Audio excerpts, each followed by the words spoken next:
stayed a little quiet for McLean until she's travelling on nicely. What she's done there, a lot of people would consider bad. When a baby, I love it. She's just carried me around 4 beautiful strides without getting upset. So I don't want her to think that every time I get on her she does it, so I just wait. But if you get on one that stands stock still, then they go to moving, sometimes they can bounce away and create a big problem. This is a big arena, I don't need her doing that. That time that was a really good mount.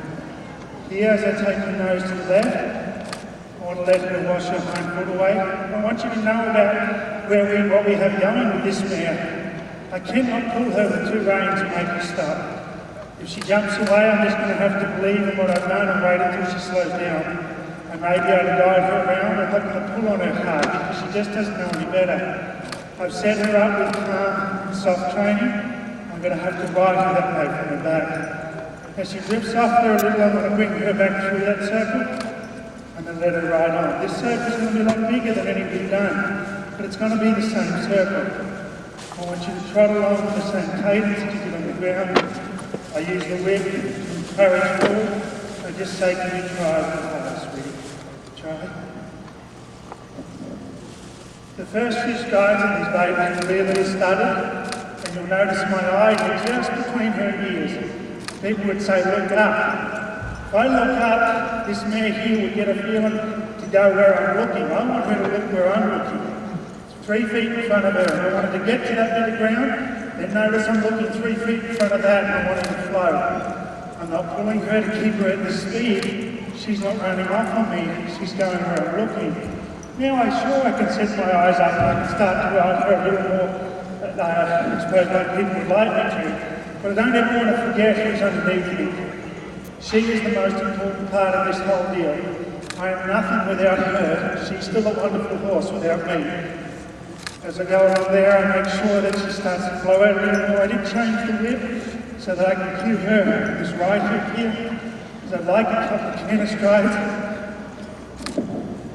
Very good job. I didn't pull on her, but I certainly picked the rein up. She picked up the wrong lead, and then she did a little fly in front. She stayed in the wrong lead and behind, but she did a little fly in front.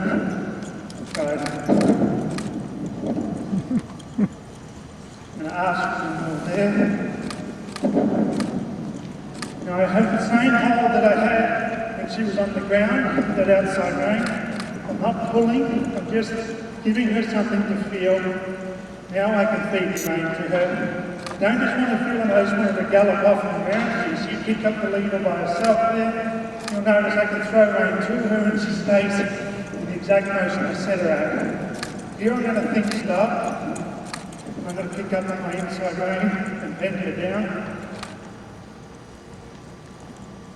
Be very careful here that we don't just pin them in this, give them nowhere else to go and find that they're fallen over. They've never carried weight.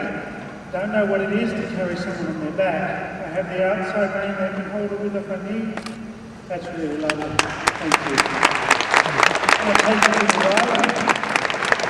Her hind foot is travelling away really nice. She's starting to give to that bridle lovely.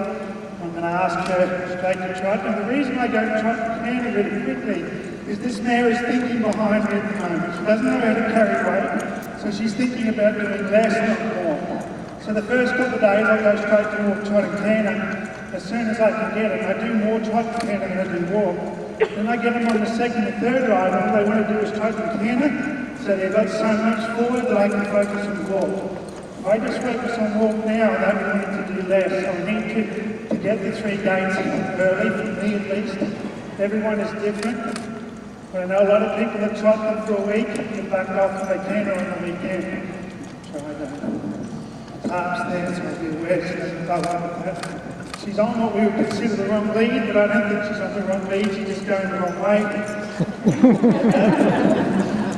So I can, if I was really worried about that, I could have circled her off to the right, but she didn't make a big thing out of it, so I'm not going to ride. There's a direct lead, so I'm going to leave her in there. She says, well, it must be what he wants, because he only lets me do what he wants me to do. You can clap her for that. That's beautiful. So, About every third stride, I feel the tiniest little tap here on right. I can feel it starting to slow down there, so I do. Basically, I'm riding this horse up and down a hill. Right now, I'm getting where I have to climb the hill, so I pedal a little bit. Now I'm going down the hill. I don't need to pedal, it's going to flow. And I'm going up it. I just stalled on top of the hill. Here's some more of that lovely cannon. Good girl. Then I just make sure she finishes, because whatever I stop on here is what she's going to remember for tomorrow. Make sure they can bend her down from a cannon here. It's the first time I've taken her in this right hand. I'm stopping, and all that head in the air, thrown against my hand, that was very valuable to this ride. And you might say, how was that valuable? It was disgusting. I say, yes, it was. It was really messy, and she went from really fighting my hand to really softening. So she's going to think about that. Even when I'm upset, even when things are wrong. Thank you. Even when I'm upset and things are wrong, he can take me back, he can bring me out of that fear and worry and soften me. It's no good if we only ride a horse and he's soft and supple when he wants to be, and then when he gets upset, everything falls apart. If you can calmly pick up on a horse when they're worried and help them back down again, that's where you get real results from. You can bring a horse right up in its energy level and drop it right down again. So when I cannot leave a horse in place and then lay my calves on him and put his head on the ground, that's where it's true control. Here this other girl has learned to go left and right in perfect circles, or pretty nice circles I should say, not perfect. And she's letting me guide her from left to right. A lot of people say in the first ride they like just the horse to carry them and not have a lot to do. I don't want to do that for 3 rides, and on the 4th ride I tell them where to go, and they tell me where to go in return. Some of you will get that. So on this first day I've been able to guide her left and right. I've been able to bring her to a stop and get a few backward strides. I'm going to hop off here and just grab my whip and I'll crack it on before I'm finished. So that's a beautiful first ride.